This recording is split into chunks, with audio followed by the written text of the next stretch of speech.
Finding the right jeans is hard. Accepting your jeans is even harder.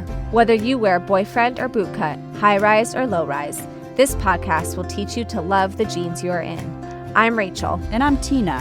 And we're going to use modern research to bust diet myths and get real about body after baby. We're going to take you on a journey of unpacking your old beliefs about food and weight so you can learn to nourish your body and raise body-confident kids. So put your booty in a chair and let's talk mom jeans.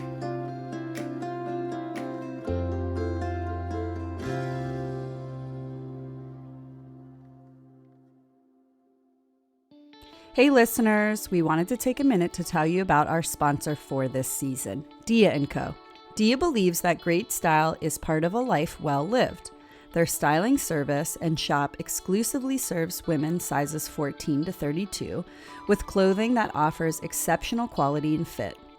If you are listening to this podcast, that probably means you are on the journey of learning to embrace your jeans with a G, finding the right jeans with a J, or other amazing wardrobe staples, and this can be the perfect next step. Dia was founded by a plus-sized woman who saw the need for fashion-forward options that actually have your body in mind. To help you feel fabulous in your mom bod, they're offering our listeners an exclusive discount savings. To get your 30% off discount, head to www.dia.com and use our code MOMJEANS. You can try the clothes on in the comfort of your own home, keep what you like, and always get free shipping and returns. Dia is excited to work with us this season in helping you love the jeans you are in, so check out our social media at MomJeans the podcast for more information and links to their company pages, or head to the website for our listeners, www.dia.com, and use code MOMJEANS to receive 30% off of your Dia order. Okay, now to our episode. We are in a series called Your Story, where our guests will be sharing the story of healing their relationship with their body. Each person's story is unique to them, and we are humbled by their vulnerability and willingness to join us in this space. As a result, we will not be editing out as many numbers, specific behaviors, or details as we normally would. If anyone's story has details that trigger you due to your healing journey, please press pause and take care of yourself. We hope you enjoyed this week's episode.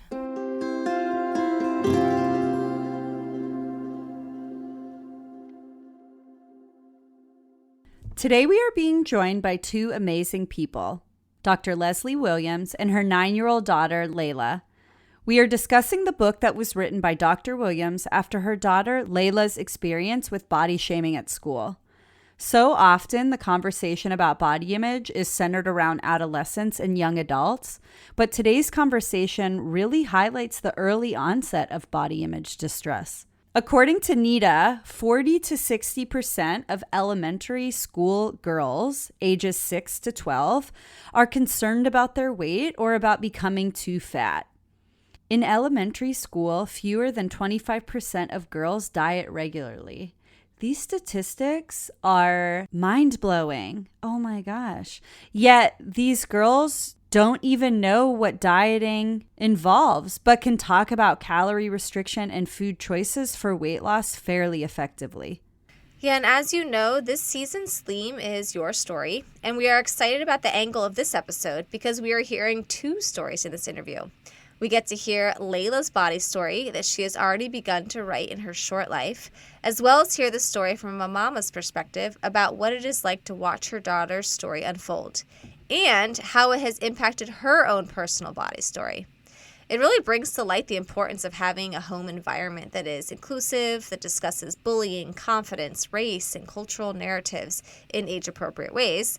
And yet we touched on how there is still a bigger, badder world out there that will impact our children regardless of the environment we create at home. A big piece of the story for us as parents is learning how to love on our littlest ones and guide them to the best of our ability, but knowing that we cannot protect them from everything, just prepare them. This is so important for us as parents to keep in mind because these conversations about body image, cultural constructs, and, as you will hear Dr. Williams discuss, racism, can and need to start occurring younger than we may realize. This is why we at Mom Jeans are so passionate about the books for children and teens that discuss body image, that promote diversity and acceptance, because we know that pediatric body image is a great concern and that young, malleable minds can be taught kindness, empathy, and tolerance. It is social constructs and oppressive systems that truly impact children, not the age-old concepts of kids will be kids. As Dr. Williams' book is called Free to Be Me, we can only hope that this next generation is even more free to be themselves than previous generations, and that society continues to heal in so many ways. Yeah, and if you want a full list of the books we recommend for children, like Tina just mentioned, we actually have a highlight on our Instagram page that has a ton of suggestions, one of which is Dr. Williams and Leyla's book, Free to Be Me. You could also find her book on her website, https://Lesley, and that is Lesley, WilliamsMD.com. And drum roll, our exciting announcement is that we are giving away a free copy of her book. Yay. If you head on over to our Instagram at Mom Jeans the Podcast, we will give you all the details. But like most of our giveaways, the giveaway launches the day after the podcast episode drops. So you got to be listening on time. And it's only going to be open for 6 days. So head on over to our Instagram right now to find out the details about the giveaway. Okay, before we get started, here is a little tidbit about Dr. Lesley Williams.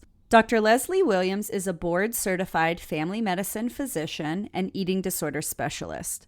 She received her Doctor of Medicine degree from the University of Kentucky College of Medicine and completed her family medicine residency training at Mayo Clinic, Arizona. Dr. Williams has been providing medical care for patients with eating disorders and other mental health issues for over 16 years. In addition to her clinical work, Dr. Williams is a passionate advocate for diversity, equity, and inclusion in healthcare. Dr. Williams recently authored a children's book that celebrates body diversity, Free to Be Me, self-love for all sizes.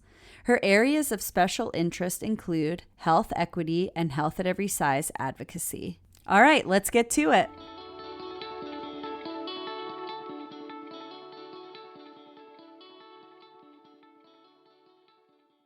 Welcome to our podcast. Today we have Dr. Lesley Williams and her daughter Leyla joining us to talk about their awesome book that they wrote together.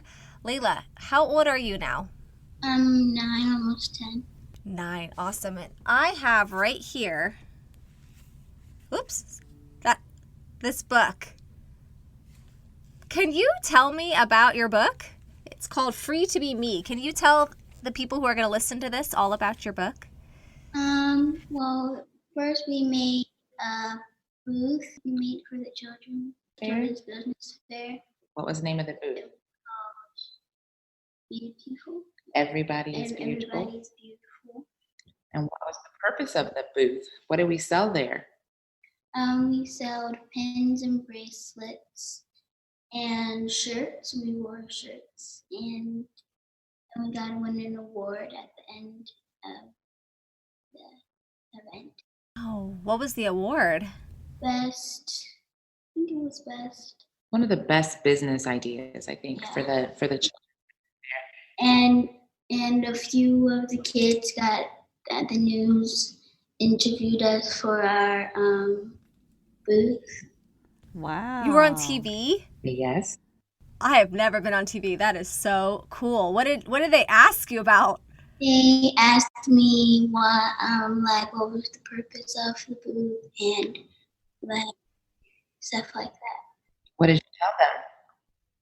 I told them that we want everybody to be good about themselves and to be happy, so we made little pins and stuff. That is such a great message. I bet that's a message you don't hear in school very often, so it's probably really nice for some of your friends to hear that message. Yes. Wow. So what's it like to be 9, almost 10, and have written a book already? And we like it. I like that we're making people happy. You are making a lot of people happy, which is so awesome. You are. My 6-year-old girl reads it before bed sometimes, and she loves looking at the pictures and seeing the little girl play on the playground and jump around, because that's what she loves to do. She loves to play and move her body and jump all over the place. So I think what you wrote was really, really important for all little girls to hear. I have a 2-year-old little boy, and he likes your book too. So it isn't just for little girls. It's for all kids and even adults. It's a great message. So yeah, my little boy reads it too. That's awesome. Leyla, if there are any kids listening to you talk about your story or the book, what is one thing you want them to know? I want them to know that you can be happy, make other people happy too.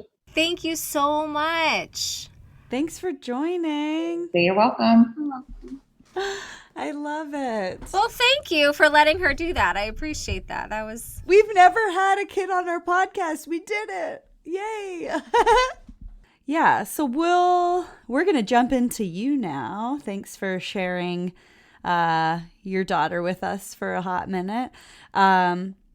So from your point of view, tell us your inspiration for writing the book.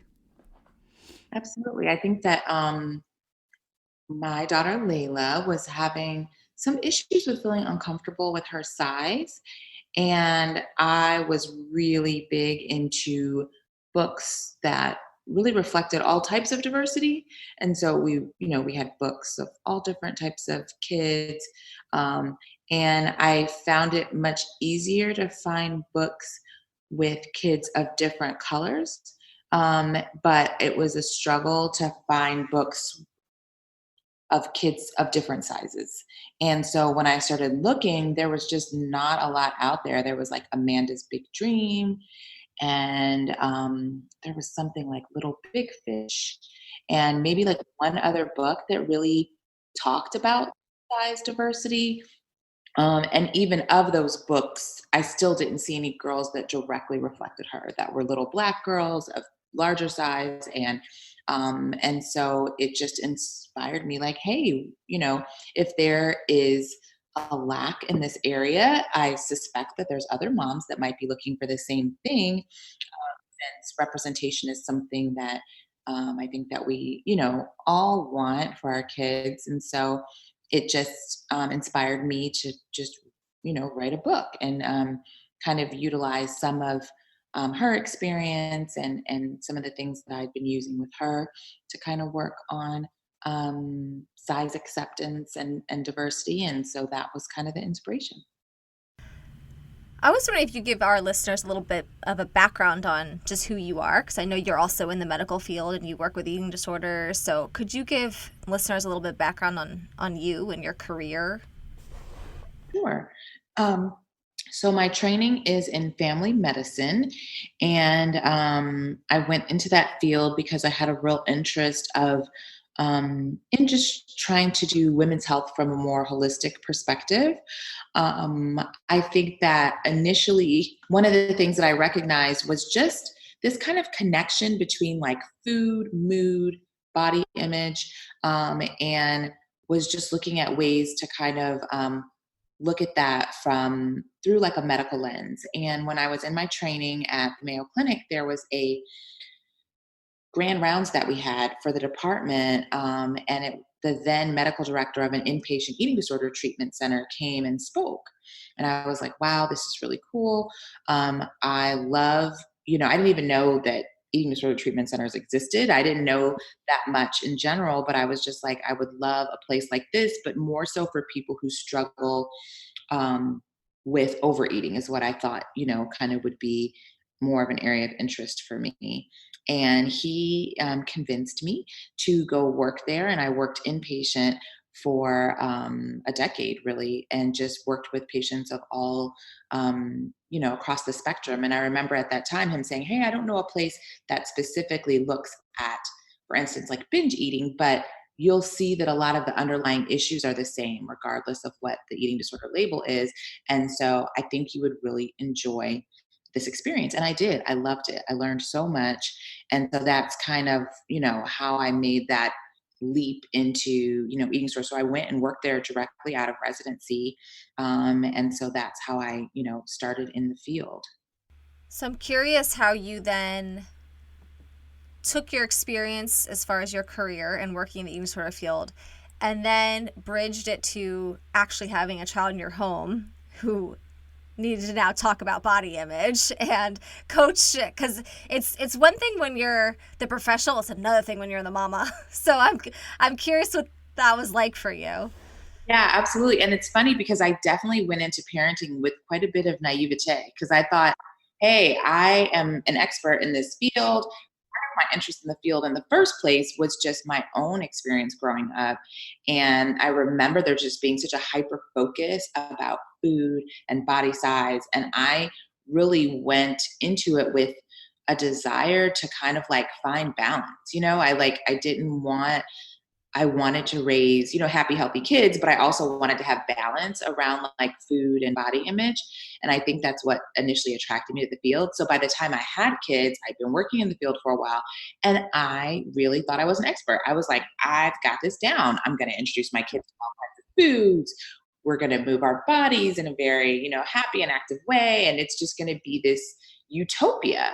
And then children and they were all completely different and their whole relationship with food was totally different and it was very independent of me. Like I think that's where the naivete came in. I really thought that I had more influence over their eating habits and things than I did.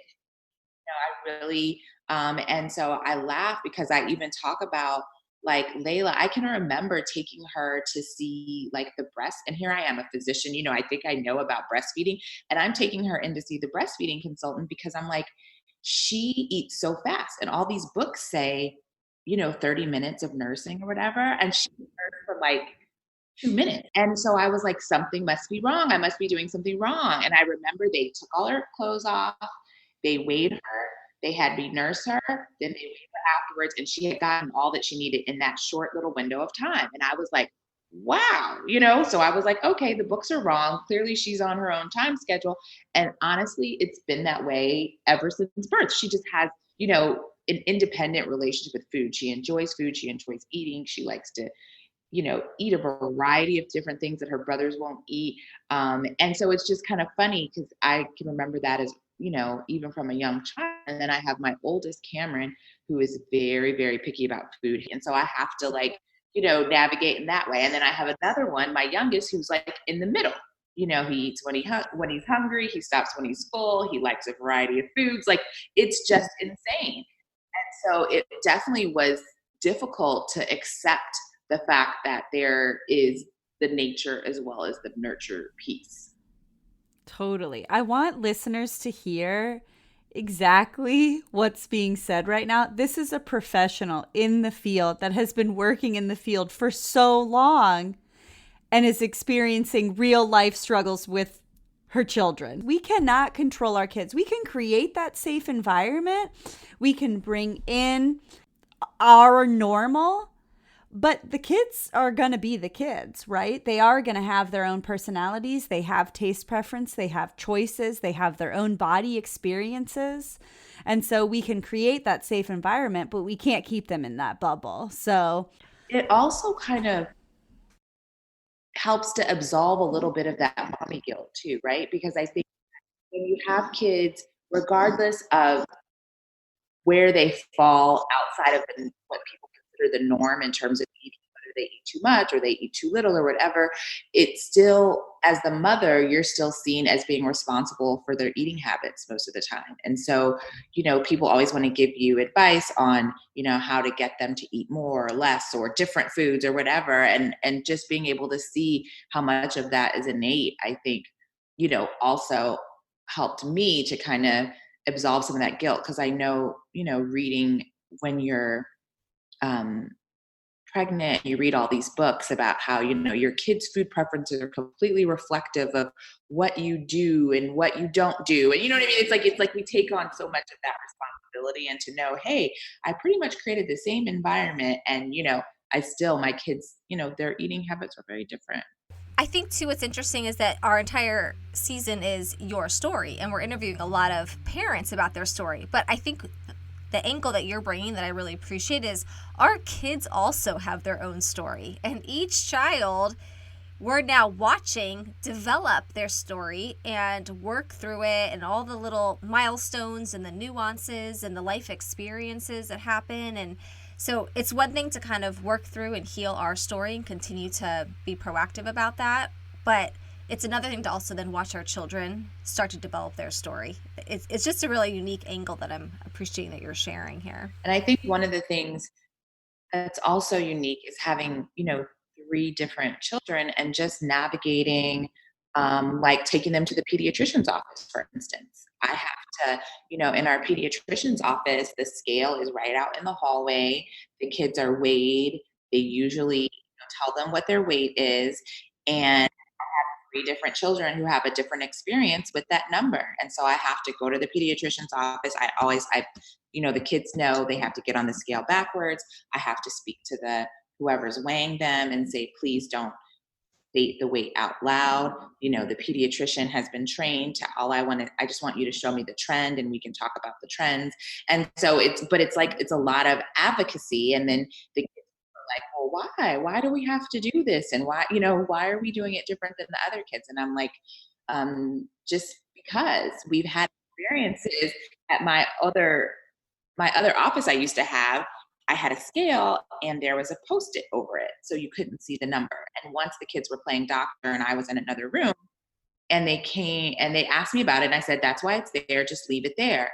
And then not that much longer, what happened. They took they took it off, they each weighed each other, and they were like looking sad. And I said, what's going on? And my oldest said, well, I weighed myself and I weigh less than, their younger sibling, and that makes me feel bad. And then the younger sibling said, I looked at my number and I weigh more than my older sibling, and that makes me feel sad. And I was like, see, this is exactly why I didn't want you guys to see the number, because you came into this office happy. You guys were having fun. You were playing. Everyone was in a good mood. And now, just because of a number on the scale, it has changed your entire mood. And it doesn't matter. That number just doesn't matter. And so I always point them back to remember that experience. And that's why when we go to the doctor's office, the dentist's office, wherever, that's why we do this, because I don't want, and now that they're older, it becomes even a reason to make jabs, even if they don't even know what you know what I mean? It's just, how kids are, they always want something to fight about. But, so yeah, that's been interesting. For sure. What messages would you share with parents who are kind of navigating this journey for themselves, or are navigating it with their kids, or they're navigating it for themselves and navigating it for their children? It's a complicated journey, I would say. I think that the figuring out for yourself is probably the most paramount piece, because I think until you've really made peace for yourself, it's difficult to impart that balance onto your child, right? It's always going to come out in a subconscious way. So I think that really kind of doing that work for yourself is helpful. And even when you think the work is done, children have a way of kind of finding your points of vulnerability. You know what I mean? Like when you kumbaya about something, and they have a way of doing that. So I think that doing that own like body image work for yourself and making peace with food and balance. And then when it comes to kids, I think my biggest mistake early on was trying to cater to their taste buds. And so we started early on with this culture of this one eats this, and this one eats that, and this one eats another thing. And that was crazy making.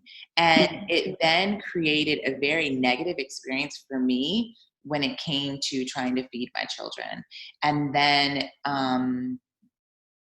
that's something, I think that's one of my biggest missteps, and something that we're trying to kind of reprogram at this life stage. But that was probably one of my biggest missteps, is kind of like the path of least resistance. Like whoever, we know who will eat what, and we'll try to like feed them that thing, and then it creates a monster in and of itself. Trust me, I did the same thing. My kids are similar ages to yours, and we are just literally getting out of that probably in the past year because of this own podcast. Like the people that I've interviewed, I'm like, oh, that's right. Because it's one thing to hold it in your head and read it in the book. It's another thing to be in the kitchen and having the crying toddler and the tempering other one and just chucking whatever makes them happy. So it's one thing to have the knowledge, it's another thing to practice the knowledge. So I'm right there with you. Yes. I'm like, as the dietitian in the group, I'm like, no. Ellen Satter, division of responsibilities. You are not a short order cook. So yeah, Don't we're in that process resist. of reprogramming, and you're not going to starve. You're going to find something within the context of what we prepared that you can eat, or you'll have to wait until the next meal and your next opportunity. So that's been, I guess, one of my biggest missteps, and something that, but it's hard when you have 3 small children and you're exhausted, and you have to give yourself grace that sometimes the path of least resistance is the path. Well, okay, so I guess my question is, again, back to kind of this theme of your story. Like, how has watching Leyla or even your other children navigate their story and develop their story impacted your own story with your body, or made you more passionate about the field of body image or body positivity? I think that it's definitely kind of reignited my passion for particularly the pediatric age group. You know what I'm saying? Like, I feel like in my work, I was more so with like adolescents and adults. And I think that because I feel like as I've seen Leyla evolve, it has just been amazing. Like, she went from when she was initially having issues at school with being teased about her size, it was heartbreaking for me to hear her say, some of the things, the ways that she felt about herself, how she was, not wanting to go to school, how it made her feel sad, how during recess she would want to hide or go somewhere where people weren't looking at her, because it was so interesting. Once she realized that people viewed her negatively or looked at her size negatively, then all of a sudden it's like it almost cultivated this anxiety in her. Like, she was constantly thinking, like, are people looking at me? So things that she used to enjoy, like, she didn't even mention today, she used to love the monkey bars. Like, that was her thing. She loved it. But once she had this feeling that people were looking at her, she was fearful of going onto the monkey bars or doing some of these other things on the playground that she felt like would bring attention to herself. And so that was like really hard for me to recognize, in such a young child, how this was impacting her. And then it made me a bigger advocate for finding her an environment that was more welcoming, because I realized in our last school environment, it probably wasn't going to change just because of the school culture. And then recognizing, once I did change her school environment and we really worked on kind of those conversations at home, seeing how it really helped her self-confidence to blossom. And so even within the past year, like, how much her confidence has increased, how much happier she is. Like, it was impacting her in so many different ways. I still remember going to the parent teacher conference and the teacher telling me, she talks in class, but I can never hear her.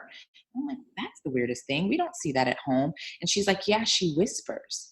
And I realize now that that was part of her whole trying to disappear thing. She really felt comfortable when the spotlight was on her, and that wasn't her baseline personality. And so I think being able to watch her story and her evolution lets me know that if we see these issues early enough, that we have such potential to really kind of change the course for kids. And I really feel like, I'm not saying I'm perfect, by no means am I perfect, but I feel confident that by us having these conversations early and really, delving into this, that I'm setting her up for better success in the future in terms of her own body image and self-confidence. It's so true. I mean, I think we've interviewed other people who share that watching language, even if it's positive, just about appearances or even performances, really does make kids also go, oh, wait, people are looking at me or people are noticing. And it just plants that little seed. I mean, just before this interview, I went to the playground, I met my friend, and I hadn't seen her daughter in a long time. and she has grown so tall, I almost didn't even recognize her. I bit my tongue. I almost said, like, you've gotten so tall, but I had to be like, no comments, you know. It's our gut reaction to say something and to comment, and it's really, I think, a good reminder for parents to, even at young ages, just to be mindful of what seeds you're planting that make a child realize people are noticing me, or people might be sizing me up, or judging me would be, you know, the extreme feeling, but just even, people notice me, that, you know, that where that can lead. But it can feel judgmental if they're feeling insecure about that growth or size change or whatever, that then someone brings it up and they're like, see, right? You know, like, I think I've shared this in past episodes, like, as a kid, even as an adult, I didn't even realize that I was short until everyone keeps telling me how short I am, you know? And it's like, well, I don't know. I'm only looking at the world through my own eyes. And until I see myself in a picture next to my, like, really tall friend, I don't realize how short I am. Quit telling me, you know? Now, I didn't have it be a complex, but it could have been, you know, it could have been something extremely negative until people asked me to play hide and seek, and I'm the one hiding in the corner in the cabinet or a small cubbyhole, you know. Let's see with that. So Rachel and I, you know, originally had planned this season a while ago because, you know, we do recognize that in our field, and those that are spreading body positivity are mainly white, thin females, you know, and it just doesn't really sit well with me. And so, you know, we came up with the idea of, like, let's open up the platform to, even though we are speaking from privilege ourselves, you know, let's try to spread this voice of diversity and other lived experiences other than ours. And so how do you bring that into your parenting, specifically with Leyla, or if you want to bring in your other children, but how do you bring that in, you know, talking about body positivity and how diversity and race and culture, it isn't the way that we would all like it to be, even though ideally it should be accepting of all. It should be accepting of all genders, of all races, of all body sizes. You know, so how do you as a parent have that conversation with your children? That's challenging because, especially in today's climate, we have to have a lot of conversations with our children about the fact that the world views you differently just by virtue of the color of your skin. And as a result of that, you have to be prepared to be treated differently. And at the same time, we have to impart upon them that being Black is a good thing and it's something to be proud of. And so it's definitely that dichotomy that for young children feels very confusing. Do you know what I mean? Go from the one side of, like, you know, I can remember when everything was happening, even with the murder of George Floyd, and there was something else going on in the news. And I remember sitting my son down and saying, listen, if something happens at school and they have to make a decision between you, what you're saying to them, and what one of your white classmates is saying to them, because you are a Black boy, they are immediately going to believe that what you are saying is not true. So you need to not put yourself in that position, because you have to recognize that, unfortunately, just by the color of your skin and your gender, that in people's minds, you are already, you know, scary or not, whatever. And it was such a hard conversation to have. And I was like, this is the most insane thing to have to say to my child. But at the same time, I feel like I have to say it.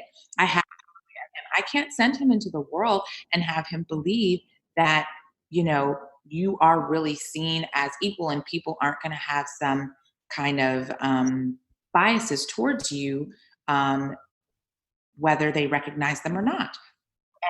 And then so we have to teach them in a lot of ways to be somewhat on the offensive, right? You have to be careful of what situations you put yourself in. Like, I can remember we were shopping and there were some kids, it was like on a Friday night, and it was like some preteens kind of running and, like, you know, running around an outdoor shopping center. And I had to stop them and say, listen, I don't care what your friends are doing. If you guys are out shopping around somewhere, you cannot be running through a shopping center like this because people are going to automatically believe that you stole something and the police are going to be called. These white boys, nobody's going to think anything of it. The police aren't going to be called. People are going to think it's cute. But the minute you do that exact same thing, they are going to believe you have done something wrong. The police will be involved and something might happen to you bad. So I don't care what your friends are doing. You cannot run. You have to have conversations with them on a regular basis, especially because the environment we live in, we recently moved to is even less diverse than where we lived previously. And so I have to talk to them about these types of things. So it is a struggle, but then at the same time, I have to impart upon them, that this is something to be proud of. And we have to teach them about their history and about all of the adversity that their ancestors have, come over. And we teach them about privilege. We tell them every day, you are so privileged. Even I made them sit down and watch Representative John Lewis's funeral. And I said, I need you to put this in a context that, look, when he was a little kid your age, going to school was a big deal, something you had to fight for. And now it's something that we take for granted. And this person just died. So it wasn't that long ago that this was, so just trying to help bring that to context. So yes, it's something that we talk about regularly in our household. And it's definitely, something that we have to constantly weave into our parenting and find that balance with. The one thing that struck me is your book's title is Free to Be Me.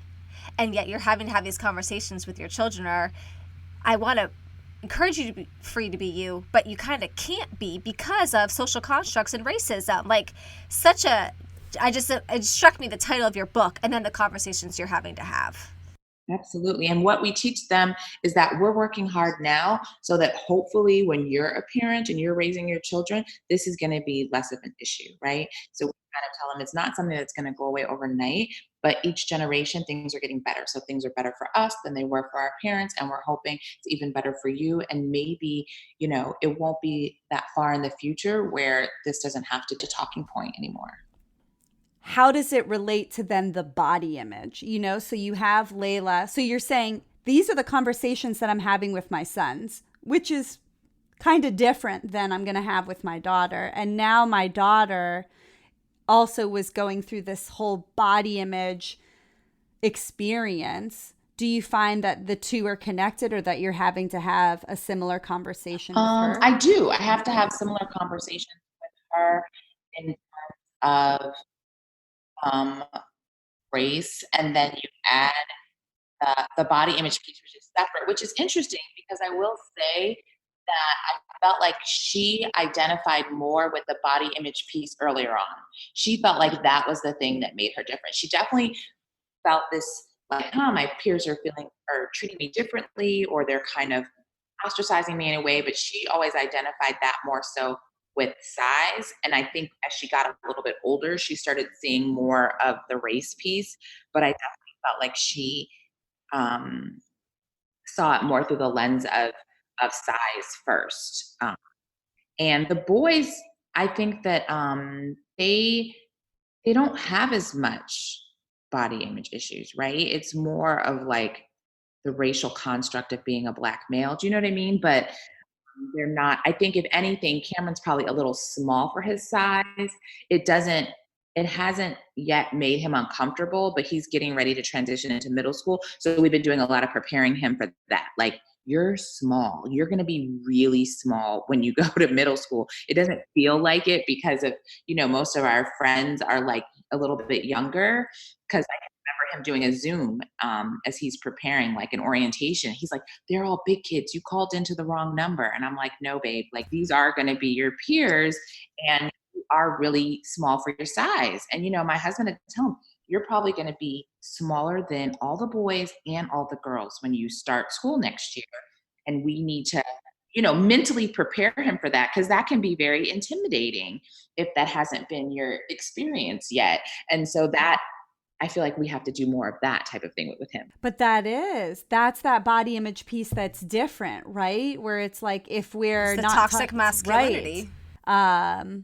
Yeah, if it isn't about weight, it's about size, it's about whatever. And so the funny thing in terms of eating too, we use that as a food motivator. Like, I'll be honest, you need to eat protein so that you can grow grow, and like, do. We definitely do.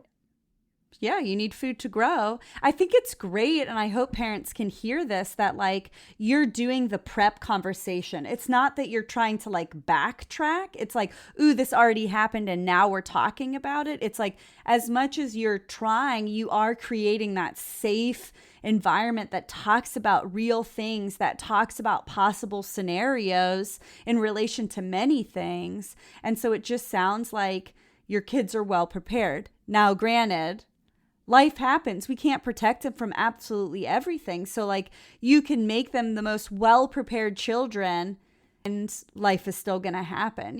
Kids may be, mean to him because he is small, and at least he can feel safe enough to come home and be like, hey, Mom, you were right. Let's talk about this, Hopefully that would happen. No, that's the part in your book that I love, when you say sometimes kids make rude comments about my size, skin, or hair that make me feel sad. My thought was, I love that you call that out. Like, sometimes, to Tina's point, we will have all these conversations at home, and then these things will still happen at school.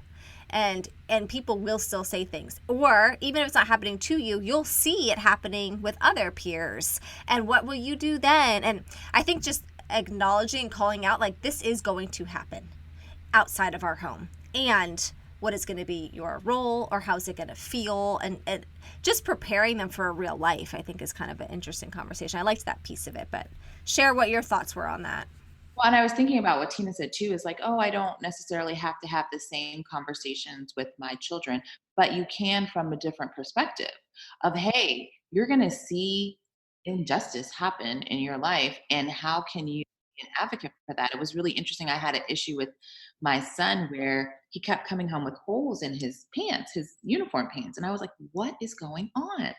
And he said, well, Matthew, we play this game, and I don't know, they were being different characters, but the little boy Matthew was always making him be the character that had to crawl around on their knees. And so he kept coming in with these holes in his pants. And I said, you know what? That is not okay. Is that the character you want to be? He said, no, I don't always want to be that guy. Then you have to assert yourself and tell Matthew no. And if he doesn't let you be a different role, then you tell him you're not going to play that game anymore. And so, I kind of like gave him a little stern talking to, and he's like, okay. So then the next day, Matthew was trying to make another little boy in the class, be in that role. And Carter said he went over and he told him, you don't have to play that. You don't have to be that. If Matthew doesn't want to do that, you cannot play with him. It's okay to say no. And I just love that he was able to empower, and he came home and he was so proud of himself, more so that he had an opportunity to empower someone else. And so that was really kind of, a fun teaching point. And it was really great too, because the child's mom actually reached out to me and said, hey, I've heard that he's been a little bossy, you know what I mean? And so it was another great talking point for her too, to kind of talk with him about friendship and leadership. And I think they had been really coaching him from this leadership perspective.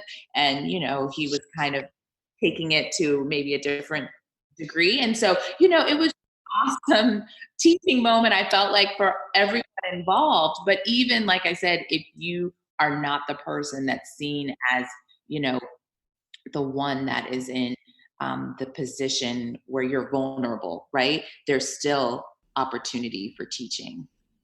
Yeah. How cool is that your son was able to take what you told him, apply it to himself, but then reflect it out and help somebody else? Like, that to me is like awareness, and that just shows those great conversations. Like, he's taking it and then actually understanding the true value of it, and then going, oh, wait, I can actually share this message.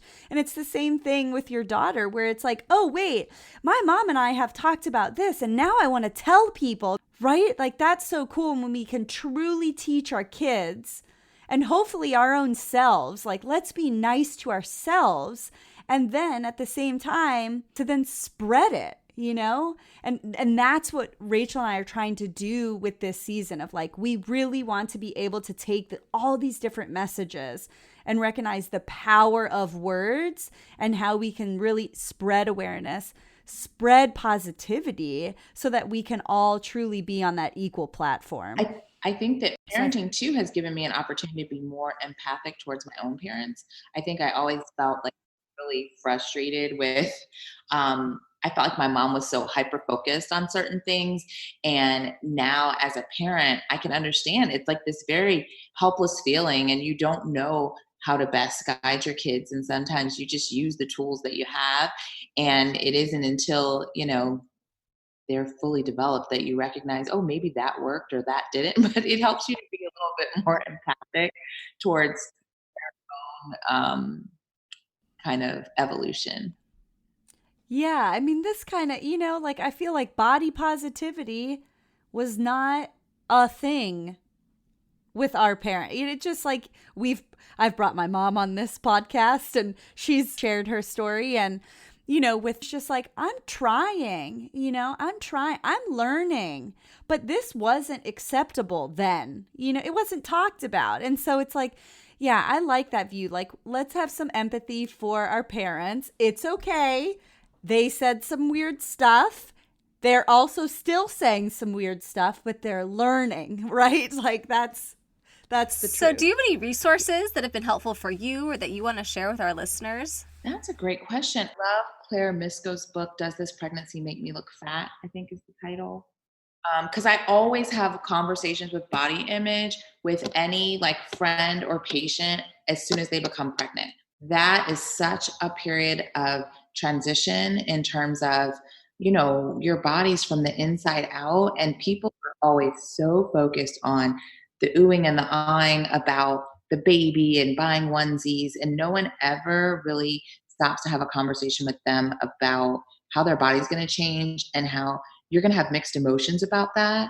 And you need to have a safe space to be able to talk about that, because most people do not offer that when you're in the midst of it. It's people only want to talk about the positives of pregnancy, and that's all they want to hear you talk about. But that you need to be able to have a safe landing space to talk about some of the challenges of what that's like for you and for your body, and how to kind of like maintain that positive outlook in terms of body image despite all those changes. And what other resources do I have? Of course, I love Free to Be Me. I think it's a great book for young kids to talk about body size diversity. Like I said, Amanda's Big Dream. I also got the kids book about body image. I ordered that recently. There's a whole series of like kids book about racism and about, just different, and they have one specifically for body image. Well, yeah, so where can our listeners find you if they want to know more and check out your book? Yeah, they can find me at Lesley, Lesley, WilliamsMD.com, and that's where you can purchase a copy of the book, find out a little bit more about me. Cool. Well, thank you so much for taking the time and chatting with us, and thank you, Leyla. It's been fun.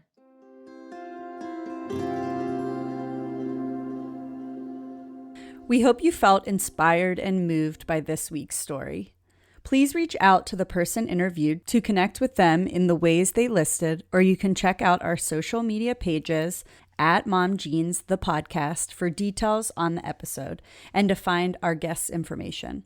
If you love the episode, please leave us a rating and review us on iTunes and recommend this episode to a friend. We are sending you the inner strength to accept your jeans with a G and wear the jeans with a J. Bye.